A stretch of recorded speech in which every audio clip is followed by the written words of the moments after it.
धन्यवाद संचालक महोदय। सबसे पहले तो मैं यहाँ उपस्थित हमारे प्यारे बच्चों को, जिनमें स्काउट के भी हैं, एनसीसी के भी हैं, हमारी पीटी की जो टीम है वो भी है, और जो हमारे इंटर कॉलेज का जो स्टाफ है और जितने साथी यहाँ पहुंचे क्षेत्र के, उन सबको 78वें स्वतंत्रता दिवस की हार्दिक बधाई देता हूं। और आप सबके लिए भी और देश के लिए भी और दुनिया के लिए भी मंगल कामनाएं करता हूं।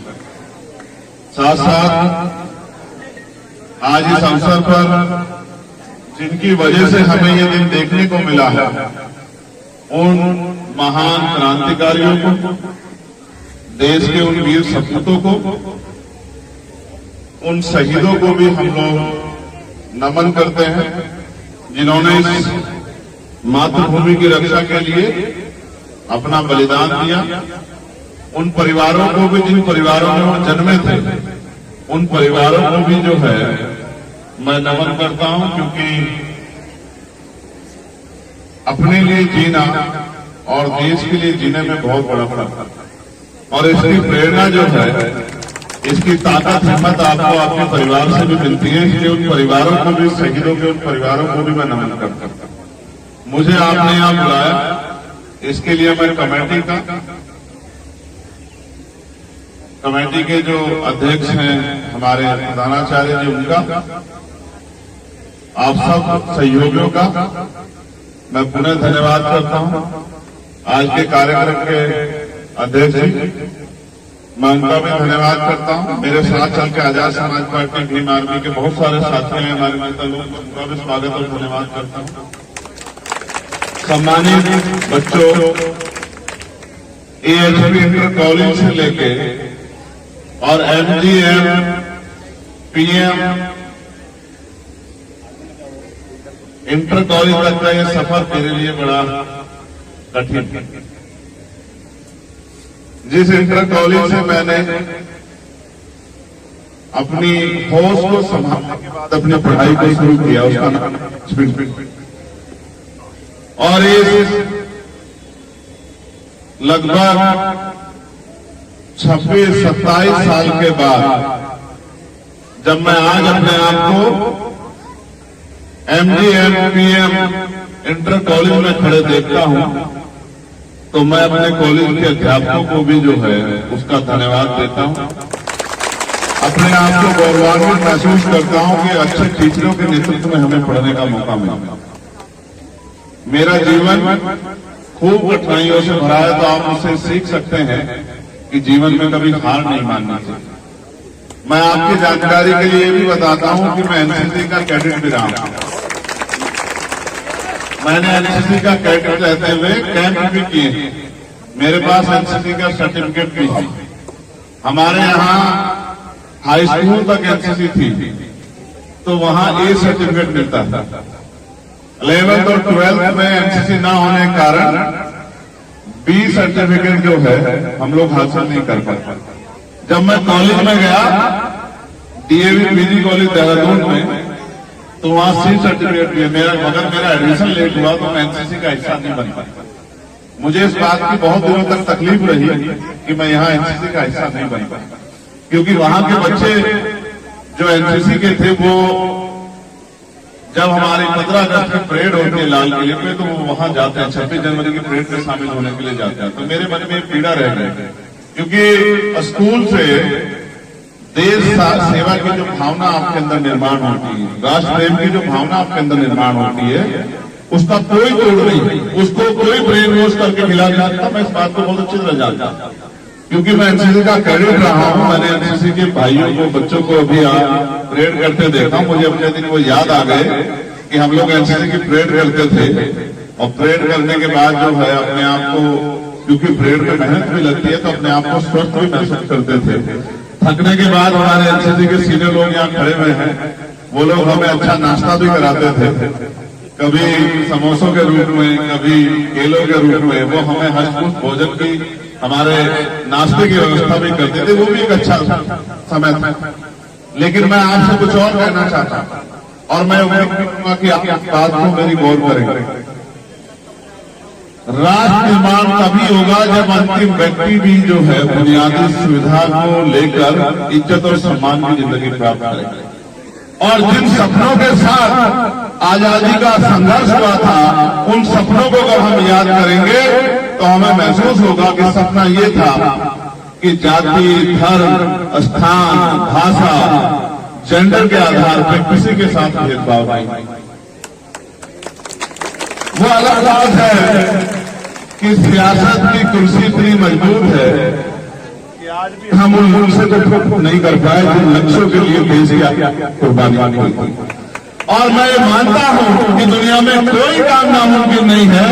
हम और आप मिलकर प्रयास करेंगे कि जिन सपनों को आजादी के लिए बलिदान देने वाले वीर सपूतों ने, शहीदों ने देखा था, आप अब हम लोग मिलकर उनको पूरा करेंगे।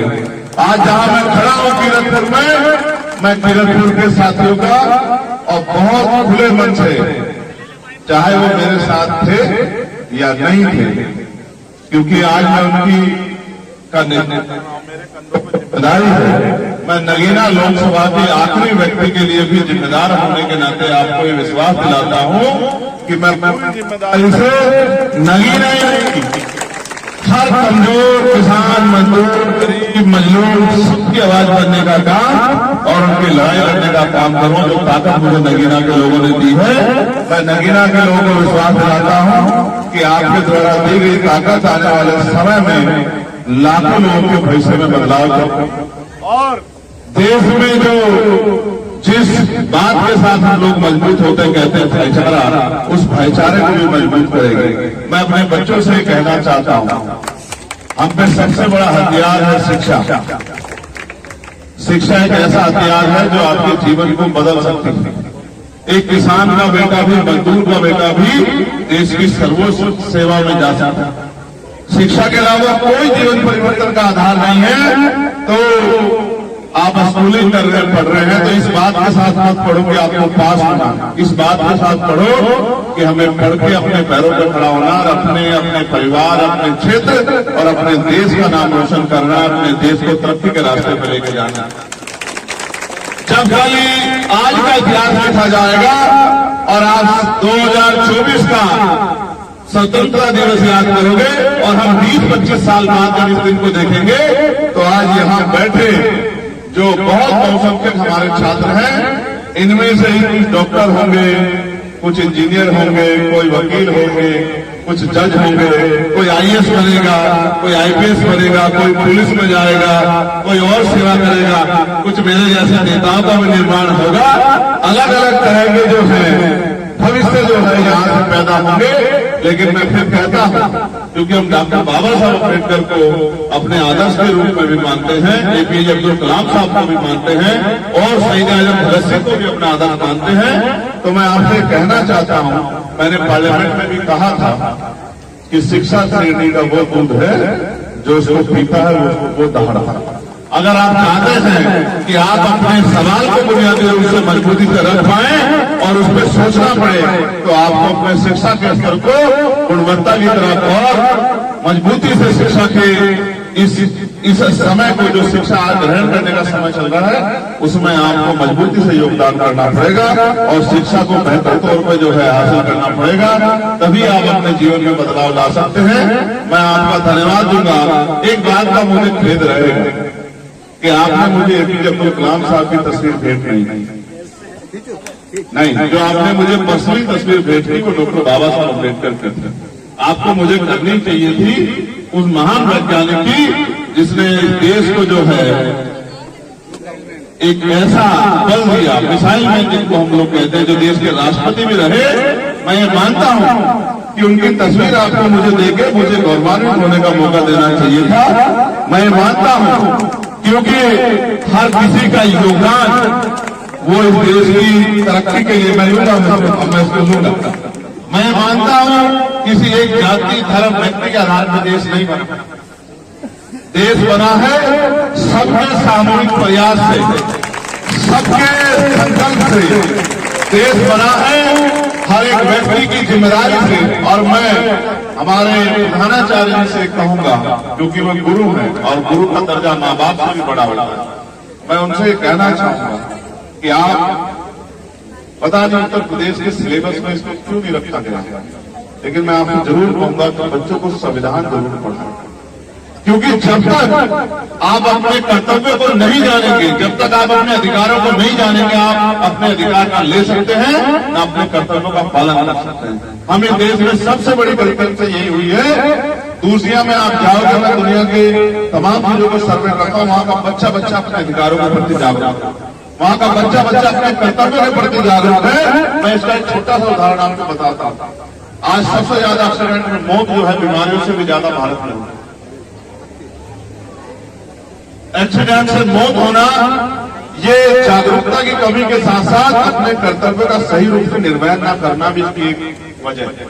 अगर हम लोग हेलमेट इस वजह से ना पहने की पुलिस चालान काट देगी, हेलमेट इस वजह से पहने की हमारी सुरक्षा का मामला है, तो मैं लिख के देता हूं कि देश में जो एक्सीडेंट में डेथ होती है उनकी संख्या में बहुत बड़ी कमी आ जाएगी। अगर हम सीट बेल्ट जो है इस वजह से डर के लगाए कि पुलिस चालान काट देगी, और इस वजह से ना लगाए कि मेरी जान को सुरक्षा जो है मिलेगी नहीं मिलेगी, तो बहुत ज्यादा संख्या में जो एक्सीडेंट होते हैं उनमें कमी आ जाएगी।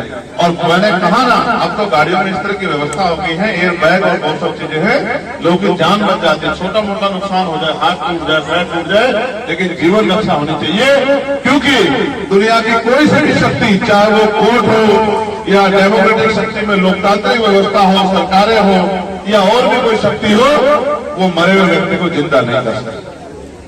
और जिसका जाता है उसी को एहसास होता है, जो अपने भाई को खोता है, जो अपनी बहन को खोता है, जो अपने पिता को खोता है, जो अपनी माँ को खोता है, अपने बच्चों को खोता है, उन्हीं को एहसास होता है कि जाने का दर्द क्या होता है। मैं ये मानता हूं हर एक व्यक्ति की जिंदगी कीमती है, इसलिए मैं आपसे आग्रह करूंगा, अपने बच्चों से आग्रह करूंगा, आने वाले देश के भविष्य से आग्रह करूंगा कि वो कानून का पालन जरूर करें। इसलिए ना करें कि किसी डर के, मुल्क हमारा क्यों करना, लेकिन मुल्क का अच्छा नागरिक होने के नाते आपको अपनी जिम्मेदारियों का निर्वहन करना बहुत ज्यादा जरूरी है, और नहीं करेंगे निर्वहन तो जो समस्या पैदा होगी उसके जिम्मेदार हम स्वतंत्र। तो मैं पुनः आपका धन्यवाद करता हूं। मेरे कई सारे कार्यक्रम लगे हैं, देर से मैं आया उसके लिए मुझे खेद है, लेकिन ये भी आप देखो कि मेरे आने के बाद कुदरत भी आपके साथ मेहरबान है। जो काम हमें अंदर करना पड़ता, जिसकी व्यवस्था भी हम लोगों ने लगभग की थी, शिफ्ट कर दिया था। आप देखिए कि थोड़ा सा समय जो मुझसे देरी हुई, कुदरत ने कुछ बारिश को रोक के आपके दिल में जो इच्छा थी उसको मजबूत कर दिया कि भाई आपकी इच्छा पूरी होनी चाहिए। इस तरह से भी जब हम नेक नीयत से, ईमानदारी से और गरीबों, कमजोरों, हक वंचित समाज के लोगों को और देश की तरक्की को अपने दिल में लेकर काम करेंगे, तो कुदरत का सहयोग, उनका आशीर्वाद भी ऊपर वाले का हमारे साथ रहेगा। इस बात को भी आप ध्यान रखना, क्योंकि वो शकल सूरत नहीं देखती, वो नीयत जरूर देखती। तो मैं आप सबका बहुत बहुत धन्यवाद करूंगा, और मैं ये विश्वास दिलाता हूं नगीना का सिपाही होने के नाते, नगीना का सेवक होने के नाते मैं आपको विश्वास दिलाता हूं, नहीं नगीना का तो कर्ज है मेरे, इस कर्ज को तो मुझे उतारना, और जब तक मैं इस कर्ज को उतारना तो नगीना को, उस बिजनौर को ऐसे ताकत बना ले जाऊं कि सब लोग कहें कि बिजनौर बन गया है, तब तक मैं चैन से बैठने वाला नहीं। आप लोग जानते हैं, जो लोग मुझे देखते हैं, मैंने पार्लियामेंट में एक एक सेकंड का सही उपयोग किया, और आप नहीं विश्वास करेंगे, मैं 25 बार जाकर मार्शल के पास ये रिक्वेस्ट करता हूं कि मुझे मेरे क्षेत्र के लिए आवाज उठा दें, जबकि लोग इसको अपना अपमान समझते हैं कि हम नेताओं के टूट के जाएंगे। मैं 25 बार जाता हूं मार्शल के पास कहने के लिए कि भाई मुझे मेरे क्षेत्र के लिए आवाज उठानी, क्योंकि मेरा क्षेत्र सबसे हाशिए पे है। ना अच्छे स्कूल बन पा रहे हैं, ना यूनिवर्सिटियां बन पा रही है, ना कॉलेज बन पा रहे हैं, ना अच्छे उद्योग धंधे लग पा